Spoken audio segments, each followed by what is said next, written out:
Welcome to Novara Live. I'm Moyolady McLean, and tonight I'm joined by Ash Sarkar. Ash, hello. How are you doing, Moya? I love that every time I see you, there's a new modulation of the hairstyle. It's very exciting for me. This is because it's finally grown out enough where I can put it up a little bit. This has been a long-running saga. Thank you for noticing. Thank you for bringing it to the audience's attention as well. You guys should know that my hair has grown a couple more inches. Stick with me, and maybe we'll even get to shoulder length by the end of the year. Now, coming up later tonight, French President Emmanuel Macron has picked a new Prime Minister, and it's a controversial choice. A key Israel arms supplier is sponsoring a Labour Party conference event, and we may soon, finally, see the back of hereditary peers in Britain. The Grenfell inquiry found that the 2017 catastrophe was completely avoidable, and it held successive national governments, greedy, dishonest private suppliers, and Kensington and Chelsea Council responsible for the blaze that claimed the lives of 72 people. The inquiry may have established the cause of the fire, but it's cold comfort for survivors and victims' families who continue to demand criminal justice. Joining their cause today was Deputy Prime Minister Angela Rayner. Angela Rayner, should people go to prison for what happened in Grenfell? Well, that'll be a matter for the police. But what's your view? Because people have said to us yesterday, I was at Grenfell, I was below the tower for the whole programme yesterday, and people, the bereaved, the survivors have said they do not feel there will be justice served if there is no one in the dock. What do you think? I think the issues that the survivors said that was very pertinent to me yesterday was that justice delayed is justice denied. And I think the Met Police doing everything they can to get to the position of their investigation being concluded and their outcomes so that people can see it's not an issue that I should be commenting on in terms of what I think should happen. But because you are that very straight talking, and I just wondered if for you, with what's happened and what this report, this report was completely clear that the death of those 72 people, men, women and children, could have been avoided, should have been avoided. Does it feel right to you that there might be a case where nobody ends up going to prison? There should be consequences, but that is an ongoing live legal investigation. Now, it's one thing supporting the criminal investigation of those responsible for the Grenfell fire. That's easy enough. But it's another thing to make sure that it never happens again. After all, that's now the Labour government's responsibility. There are nearly 4,500 buildings of 5 stories or more with unsafe cladding in England. And on BBC Breakfast, Rayner was asked about the people who live in them. Can you assure someone, a family in one of these properties, that they will be safe in those buildings when they go to bed tonight? Well, there's been a number of changes that have been made to ensure that safety is absolutely paramount. So are they safe? Are they safe when they go to sleep tonight? Are they and their families safe when they go to sleep tonight? I think it's very difficult to say that anything is 100% safe, but you'll have seen there was a fire recently in Dagenham, and thankfully everybody got out of that building safely, and that was in the process of remediation work, and there is an investigation. But what about a building that isn't in the process? But if you look at the way in which, first of all, buildings are assessed now for safety, the legislation changes that were made to ensure that the plans were in place. Angela Rayner, I understand. I apologise for interrupting, but I really want a clear answer because I think the answer's obvious. Are there buildings in this country, in the UK, where people are sleeping in and will go to bed tonight where this government cannot guarantee they are safe?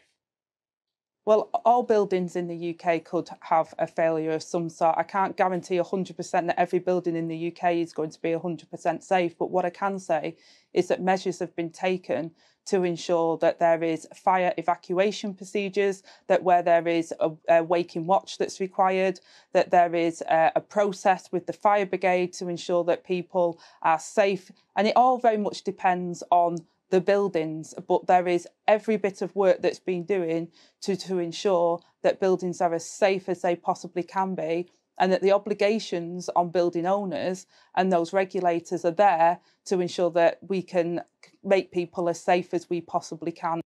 You know, the answer, all buildings in the UK could have a failure of some kind, perhaps, but the question is about cladding. However, I feel like it was a bit of a pointless line of questioning. We know the answer. We know that people are living in these buildings with flammable cladding. We know that Angela Rayner talking about regulators, etc., the building owners are not doing anywhere nearly enough and are not being held to account. So why just continually press a politician on whether people are living in buildings that are unsafe? We know they are. There's much more pertinent lines of questions that you can go down, but I guess the gotcha TV means that you just have to keep pushing with the most obvious answers. However, the risks, as we've said, posed by flammable cladding weren't revealed for the first time in the Grenfell report yesterday. In fact, that report was clear that the Tory government knew the risks in 2016, a whole year before the fire, and the public at large has known about them since the beginning of the Grenfell inquiry. One of the issues identified in the report was the neglect shown to the residents of the tower by central and local government, and that contempt was on display once again in the House of Commons yesterday. Prime Minister Keir Starmer gave a statement on the report to the Commons immediately after Prime Minister's questions yesterday. In the visitors' gallery, some of the families of those killed in the fire were waiting to hear his response. This is ITV journalist Robert Peston talking about the behaviour the bereaved witnessed from their elected politicians. I mean, I was genuinely a bit upset, actually, when I looked at the chamber. Actually, vast numbers of MPs simply left after Prime Minister's questions. That was not, I thought for this statement, it would be bursting at the seams with MPs. It wasn't. There were lots and lots of empty seats there. And I was quite shocked by that, actually. Yeah. Complete disrespect. I think Squawk Box actually did an investigation on who left first. And Luke Akehurst, new MP for North Durham constituency, was leading the charge of those who just walked out. What does it say about the interests of these politicians that they will leave before a speech like that is being made? Grenfell United represents the survivors and those bereaved by the Grenfell fire, and its vice chair, Karen Masili, gave Newsnight his response to that mass exodus of MPs. You look at what happened in PMQs today. As Sir Martin Morbick has given a statement of the Public Inquiry's report, the Prime Minister is about to make us that you just see a flourish of bodies in Parliament run, heading out and leaving. Just leave. That room was more than half empty. This is the culture we're talking about. How are we supposed to get justice when they don't even care?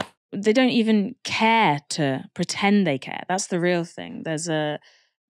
Politicians are a lot about aesthetics. A lot of politicians will do things for the aesthetic of it nowadays because that's the political culture that we have unfortunately encouraged and is embedded. But they can't even put on a show, a performance of care, and that says everything. Unfortunately, that kind of parliamentary contempt for the victims of Grenfell is nothing new. The inquiry's report singles out one politician in particular for a share of responsibility for the fire. Eric Pickles, now Lord Pickles, was the Tory Secretary of State for Communities and Local Government under Cameron's coalition government. And the report describes how Pickles and junior ministers' enthusiasm for deregulation led them to ignore and disregard the safety of human lives. That contempt was on display in 2022 when Pickles gave evidence to the Grenfell inquiry. Could I respectfully remind you that you did promise that we would be away this morning, and I have changed my schedules to fit this in. I do have an extremely busy day meeting people, but this is more important than anything. But I would urge you to use your time wisely. And this was Pickles' reaction to the inquiry's report yesterday. I welcome the recommendation of the Grenfell inquiry. I particularly welcome the call for greater transparency and coordination within government.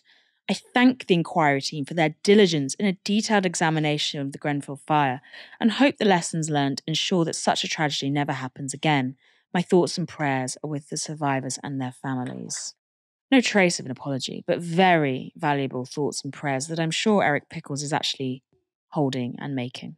Not all politicians are made the same, though. Jeremy Corbyn was the first MP to visit the site of the fire in 2017, when residents made homeless by the blaze were still without any accommodation.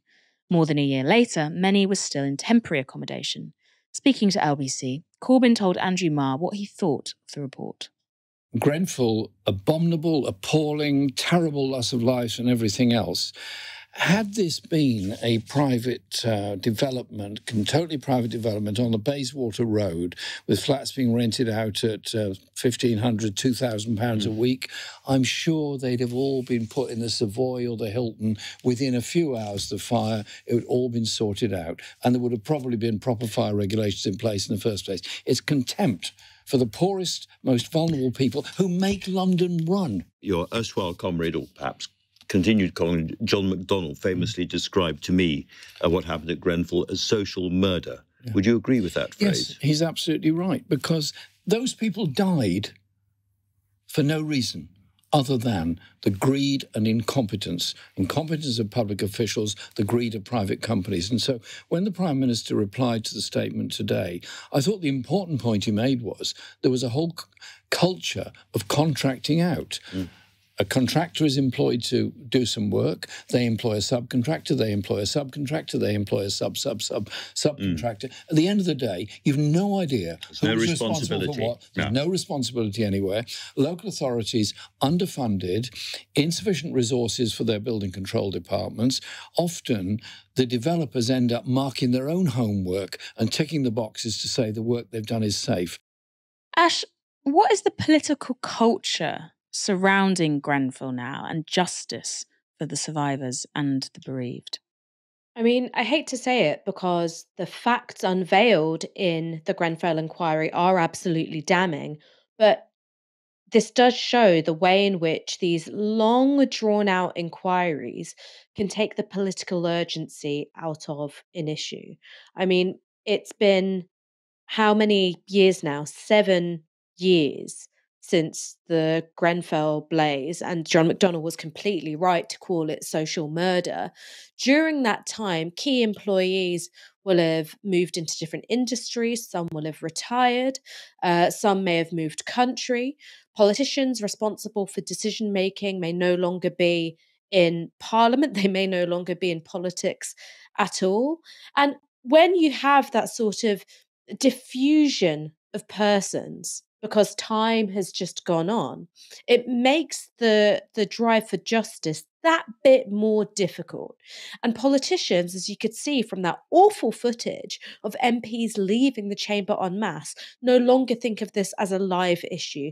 They think of it as a historic issue. So you do sorry's prayers and you look very solemn about it, but there's no real urgency because it's in the political past. Now, if you're a Grenfell victim, if you're someone who lived in the tower or near the tower, if people you knew were amongst those who lost their lives, it's not in the past for you. It's very much in the present. It's a clear and present danger for the many people up and down the country who are still living with unsafe cladding.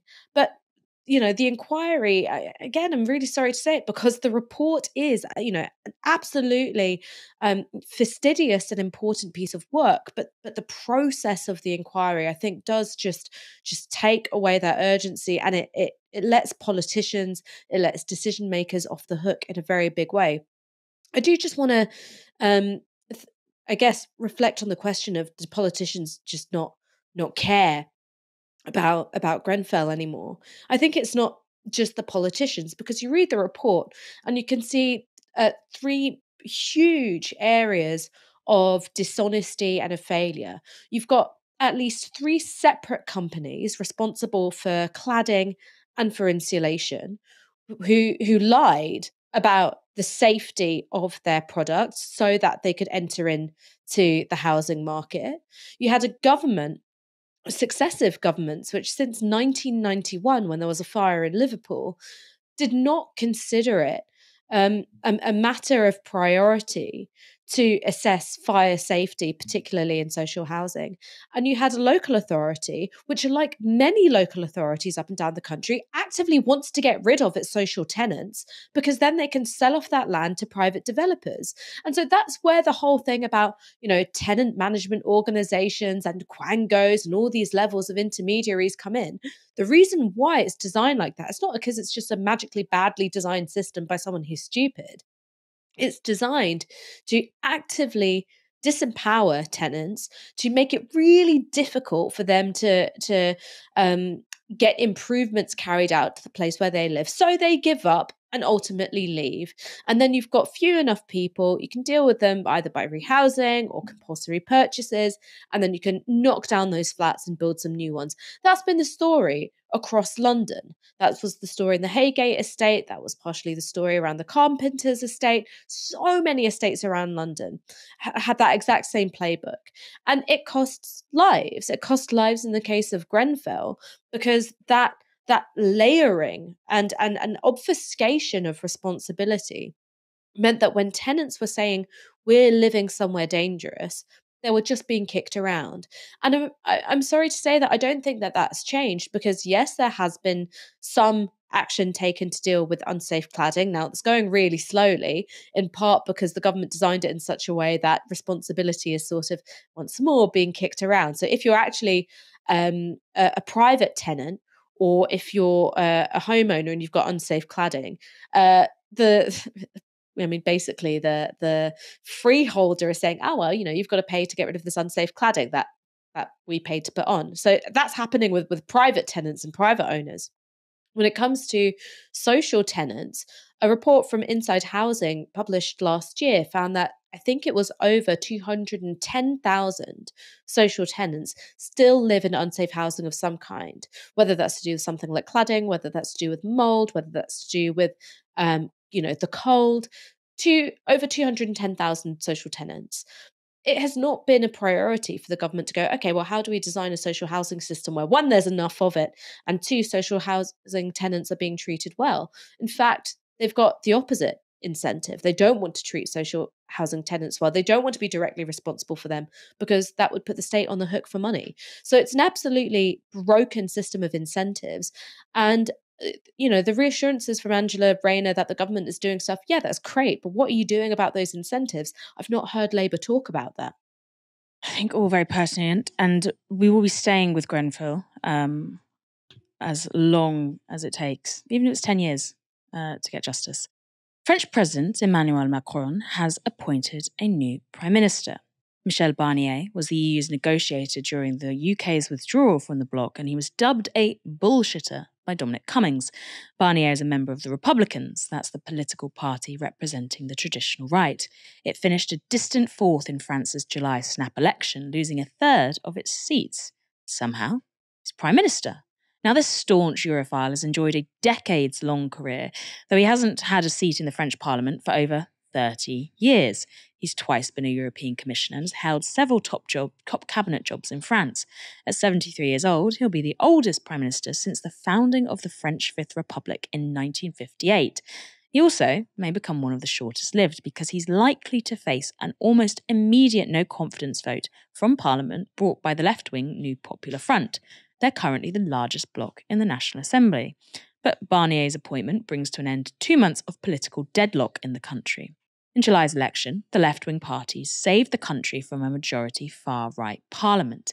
But Macron has repeatedly ignored the results of that election and blocked them from forming a left-wing government, saying it would threaten institutional stability. Now, instead, he has bypassed democracy and appointed a political figure who previously pledged to stop non-European immigration to France and objected to the European Court of Human Rights. Responding to Barnier's appointment, left leader Jean-Luc Mélenchon said this: "The president has just decided to officially deny the result of the legislative elections that he himself had called.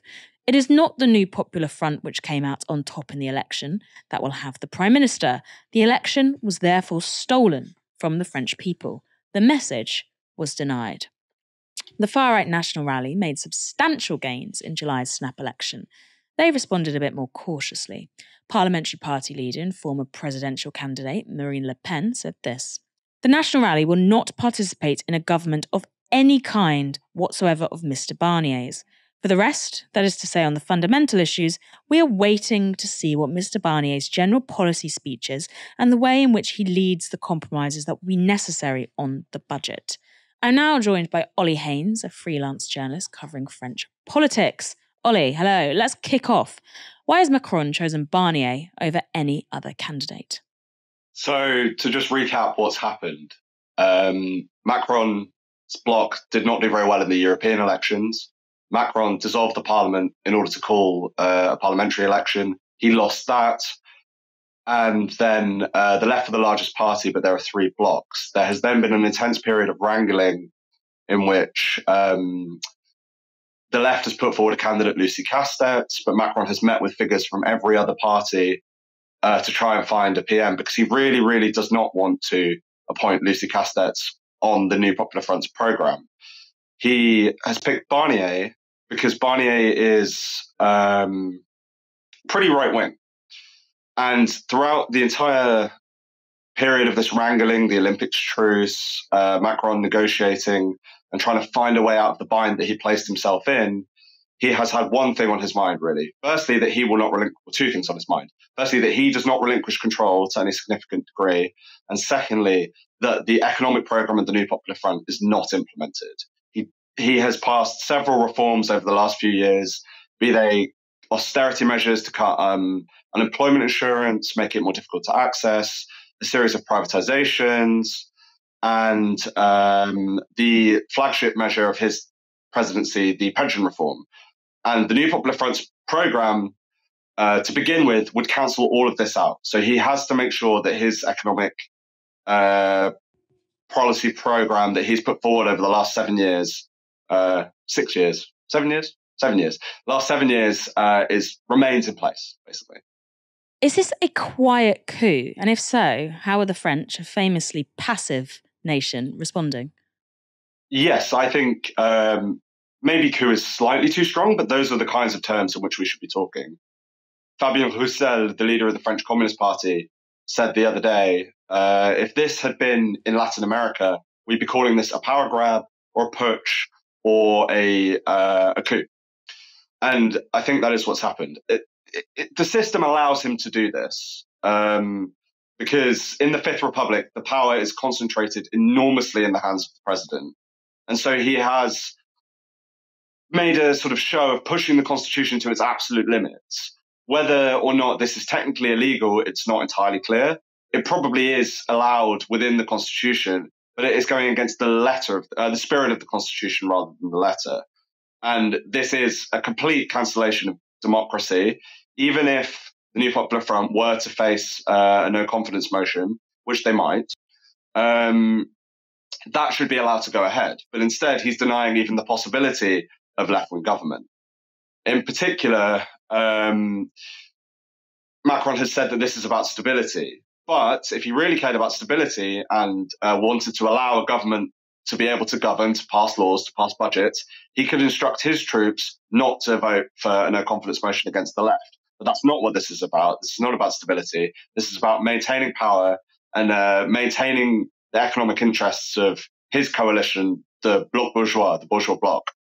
How the French people will react? Well, there are protests planned for the 7th, which is in a couple of days' time, to try and make him named the PM. And I think a lot of French people are quite tired of having to go out to demand that their president stop sort of treating them with such contempt. But I think, after the holidays, people will have energy again. They will be willing to go back out. And there's a lot of pent-up frustration over that. I don't know. Macron has proved very, very adept throughout his presidency at quashing and riding out protest movements because he's incredibly intransigent and he just does what he wants. His word is gospel. His decisions are what is being done, no matter what anyone else thinks. And it remains to be seen whether he could whether or not he could ride out another popular movement of the kind that we saw last year with the pension reforms and the riots against the killing of Nahel Merzouk, or before that with the Gilets jaunes. The knives are slowly coming out for him. Edouard Philippe, a member of his coalition, has announced his run in 2027 to try and get ahead of things. There are more and more leaks coming out of the Elysee about people being incredibly dissatisfied with the way he's handling things. But ultimately, there are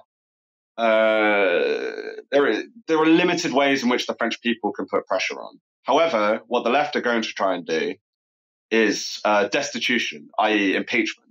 So La France Insoumise, led by Jean-Luc Mélenchon, who you quoted earlier, have put forward this move to try and impeach Macron. So far, the other parties of the left have not said whether they will join it, but I think they will have to be pulled into joining it.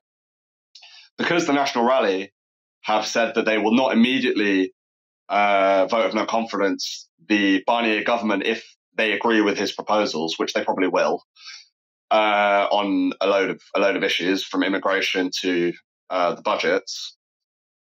There is a de facto alliance between Macronism and the far right. So the left's goal now is to try and clarify that, reveal that, and then break apart that alliance if possible by doing things like this impeachment measure, so that the far right are then seen to be the ones propping up the Macron government. If all that happens, if the no confidence vote is called and, he is somehow impeached, what happens then? I think that means presidential election. The thing that's since he called the dissolution, we've all had to learn loads more about the French Constitution, and there are all of these arguments about how things work and what's going on. If the impeachment was successful, I'm fairly sure there would have to be an early election, although I might be wrong about that. But I think that's what would happen.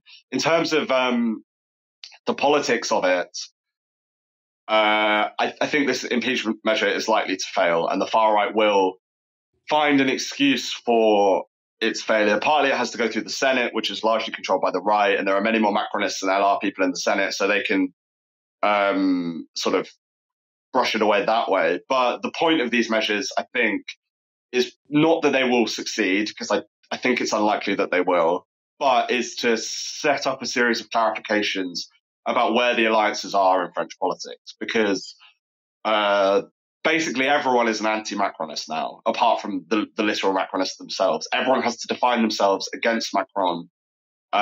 So the left has spent the last few months pointing out this thing called Macrono-Le Penism, the idea that Macron and Le Pen exist in a kind of tacit alliance. The left, by contrast, the far right, by contrast, claim that they had the election stolen from them because they got the most votes by an alliance of Macronists and the left.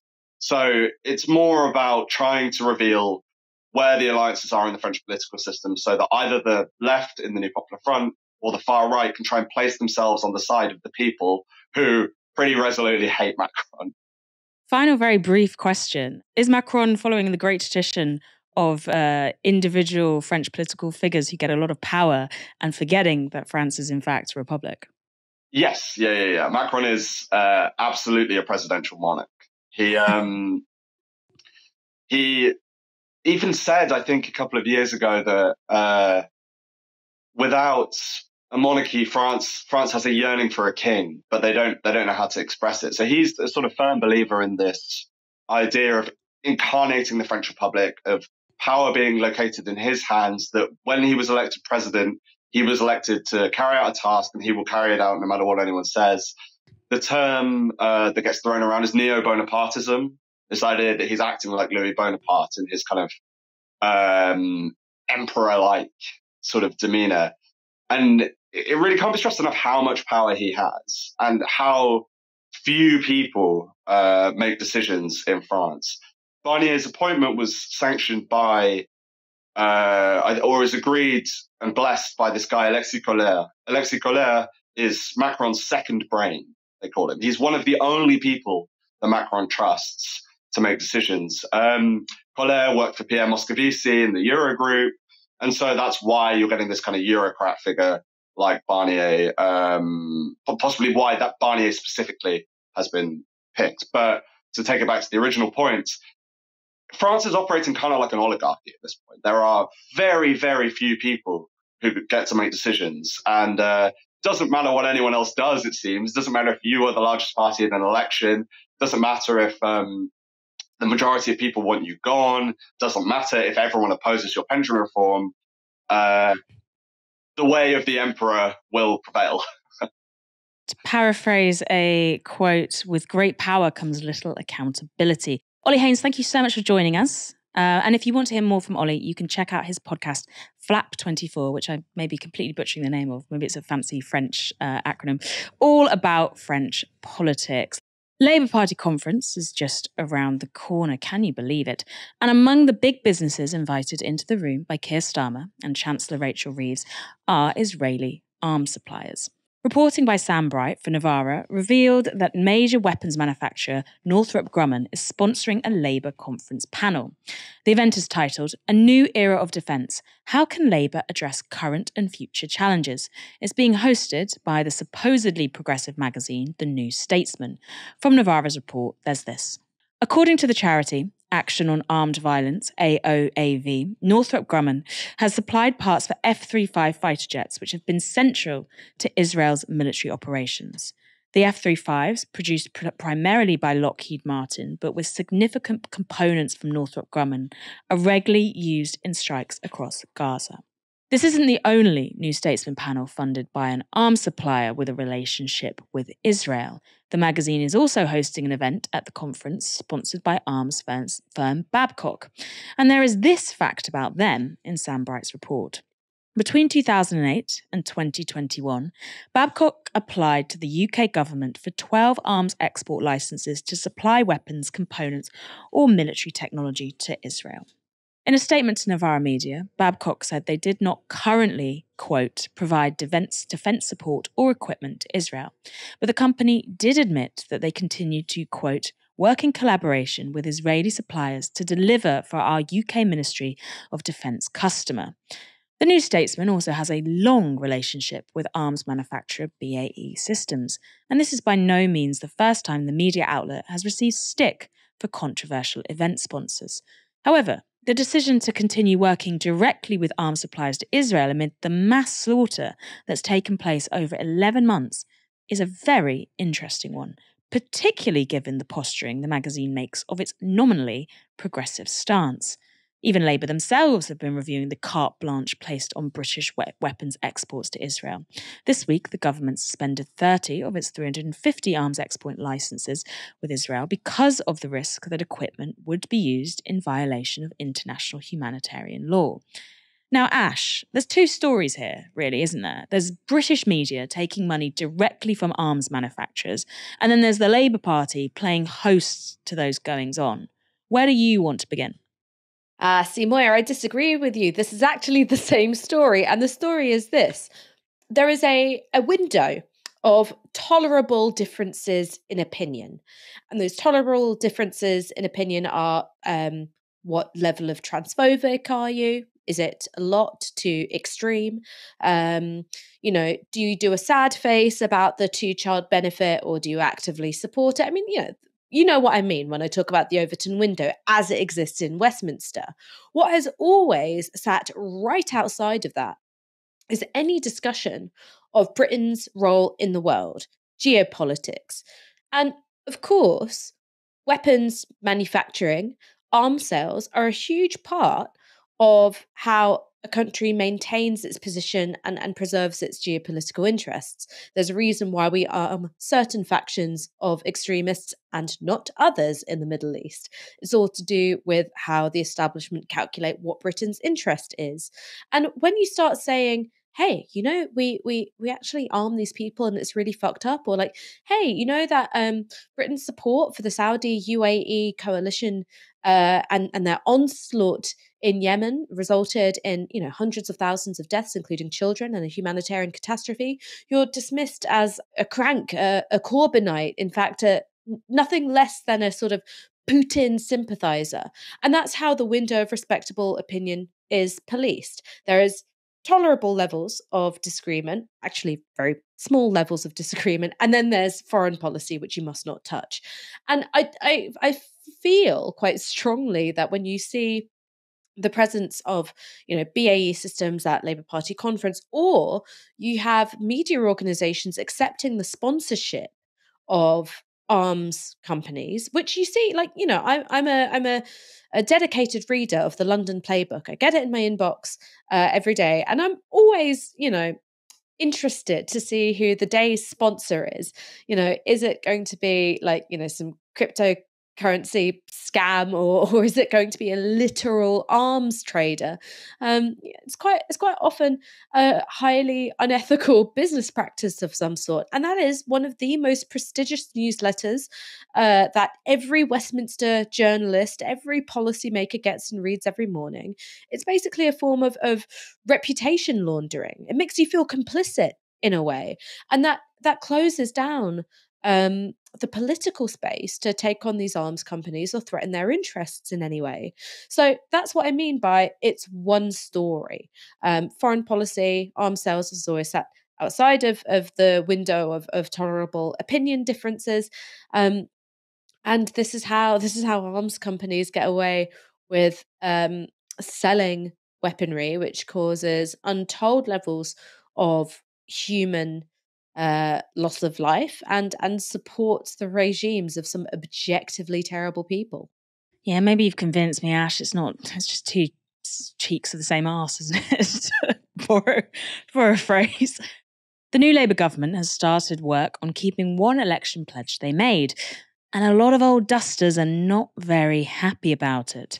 The government has begun the process of removing hereditary peers from the House of Lords today, and the move has set the cat among the fossils. Hereditary peers are individuals who've inherited their titles from their families. There are currently 92 hereditary peers sitting in Parliament out of a former 759. The last Labour government passed reform in 1999, which ended the right of all hereditary peers to sit in the Lords. But they compromised with the Conservative Party at the time and left 92 clinging onto their seats. No more. A new bill would get rid of all remaining hereditary peers.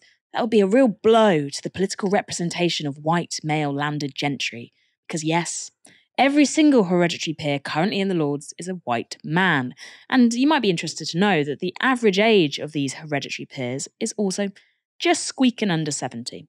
Labour has also committed to further reform of the Lords, including introducing a retirement age of 80 for life peers, who make up most of the Lords. The party says ultimately they do want the Lords replaced with an elected assembly of nations and regions that represents the UK better, although the latter won't happen before the next election. Just reeling from the fact that the retirement age is 80. Imagine telling my mum that you have to wait until 80 to retire, but in the Lords, they're literally begging them, please, when you're 80, please leave.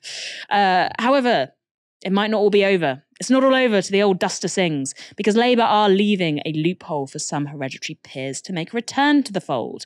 This is what Baroness Smith of Basildon, the leader of the Lords, said today.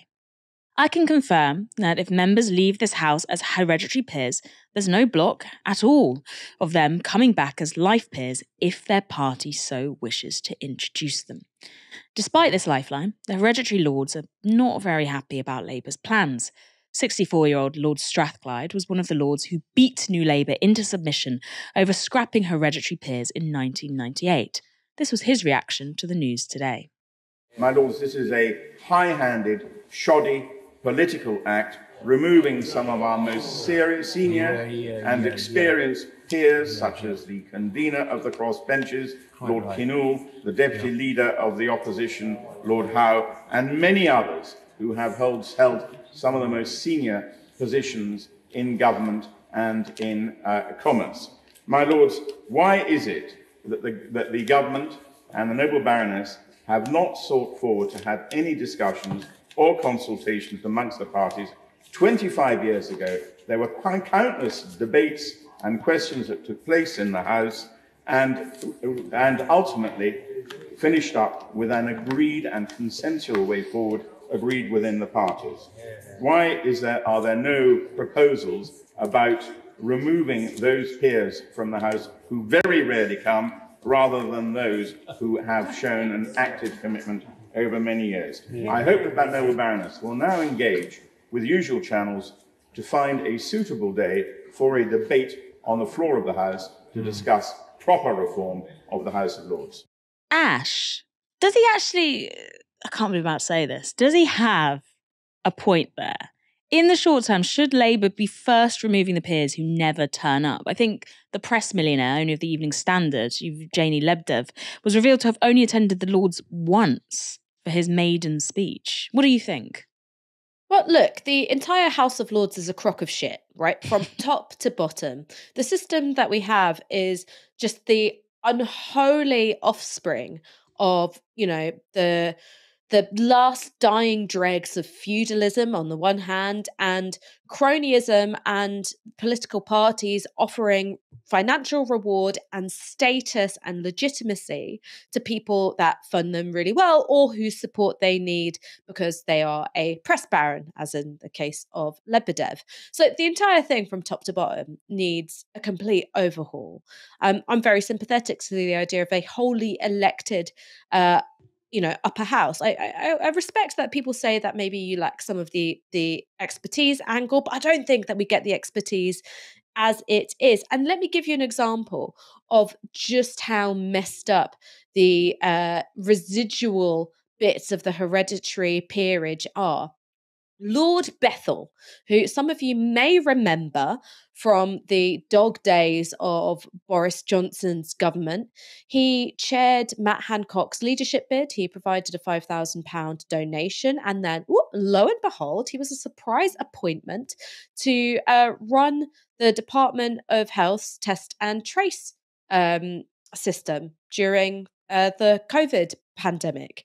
You may also remember that Lord Bethel lost his phone when there were questions being asked about a particular multi-million pound, I think multi-million pound, like £80 million contract given out to a company called Abingdon by the Department of Health. He also landed himself in a bit of hot water when it turned out that he co-sponsored a parliamentary pass for I can't remember her surname. It was Gina Codangelo, something like that, who was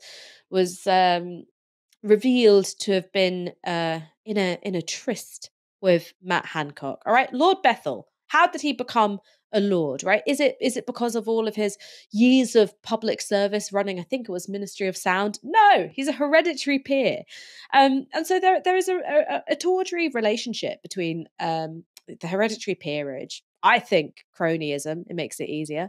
But even I think if you got rid of the hereditary peers, you wouldn't deal with that problem.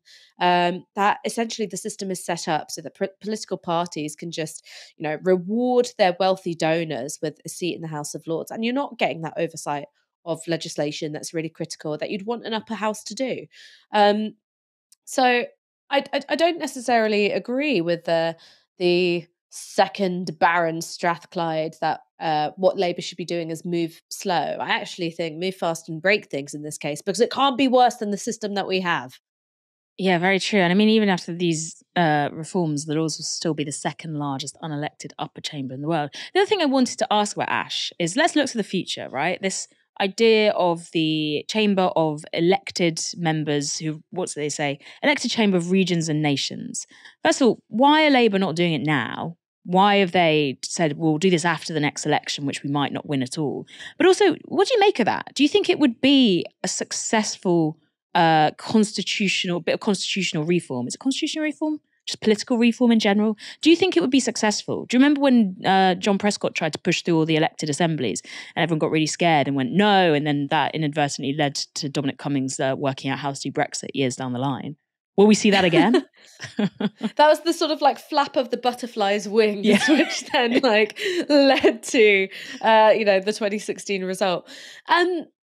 I mean, look, I think it's an interesting idea. The reason why Labour are saying, maybe we'll do it after the next election is because it's messy, it's difficult, it's complicated. And quite frankly, it would divide their own party. It would open up questions of Scottish independence even more. And that's not something they particularly want to do. So you can say, we've got this really big, bold plan later. And you sort of... Give a little bit of something to some of the more progressive constitutionalists, within the Labour Party without ever having to do anything about it. So that's why they're doing it in that way. In terms of what do I think about the idea? I suppose, this is going to sound terrible. I don't know what I think about it. Maybe it's the more honest thing to say is that I don't know what I think about it. My initial thoughts are that perhaps it would deal with what you would call the problem of England, If you live in Northern Ireland, or you live in Wales, or you live in Scotland, you're of course able to vote, in Stormont elections, for the Senate and for the Scottish Parliament. In England, you just vote for your Westminster representative. I understand why that is, because England did a whole lot of colonising, in its own backyard before it went further afield. But it has sort of it has perhaps left a big old blank space where a progressive civic idea of Englishness could be. It's then sort of filled up with the far right because we don't have anything else. So perhaps it could go some way to addressing that. But I excuse me, that's the remnants of this week's cold leaping out of me. I don't think it would deal with the Scottish independence issue, though. And I think it would put more fire up it. Wow, maybe more fire is what we need. Anyway, thank you, Ash, so much for joining me tonight, despite still being plagued by a bit of plague. You know what? I'm going to go back downstairs and play Pokemon Fire Red, which is what I've been doing with my sick days. I've got a Gyarados. I'm so pumped. I've got a Gyarados. You're speaking a language to me that I have no fluency in, but I will tell the audience that earlier we decided that Ash was a Pikachu and I was a Nova. What's Jiggy? What was it? I feel like a mum. A Vulpix. A Vulpix, that's it. Oh, these Vulpix. Oh, you play your little game. Anyway, thank you. Thanks everyone so much for watching this evening. Come back tomorrow for another very professional show from 6 p.m. You have been watching Novara Media. Good night.